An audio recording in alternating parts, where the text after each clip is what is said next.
Unit 1, we're going to talk about congruence, proof, and constructions. In Unit 1A, Lesson 1, we're going to be dealing a lot with vocabulary.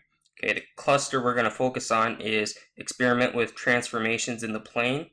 And the standard we're going to focus on in this lesson is no precise definitions of angle, circle, perpendicular line, parallel line, and line segments. The first vocabulary term is angle. An angle consists of two different rays that have the same initial point. So first we need to make sure we understand what a ray is. We have an endpoint, and then the line extends in one direction. Okay, so we have what's called our initial point. I'll denote that by the letter I. That's where we're starting, extending in one direction. So now if we have two rays, which you can see towards the left, that both have the same initial point and they extend in different directions, okay, that's going to form an angle. The next term is a circle. A circle is a set of all points that are equidistant from a given point.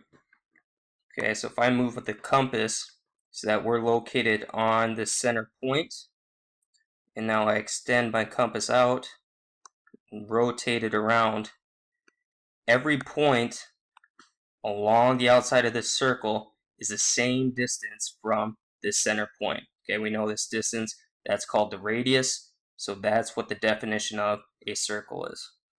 Next term, perpendicular lines, two lines that intersect to form a right angle. Okay, when we're talking about algebra and referring to perpendicular lines, we refer to the slope of the lines. The slope of perpendicular lines, they're opposite reciprocals. We'll talk more about that later. So if we look at these two lines, they must form a right angle if they're going to be perpendicular.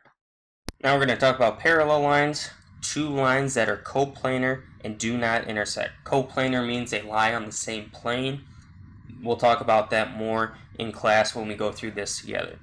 Okay, so we have the green line and we have the blue line. They extend to the left and to the right, and as they extend and continue on, they're never going to intersect each other. In real life, one of the easiest things to think about would probably be railroad tracks. Okay, those lines are always parallel to each other. They do not cross. Last term is a line segment. It's a part of a line that consists of two endpoints and all points between the endpoints.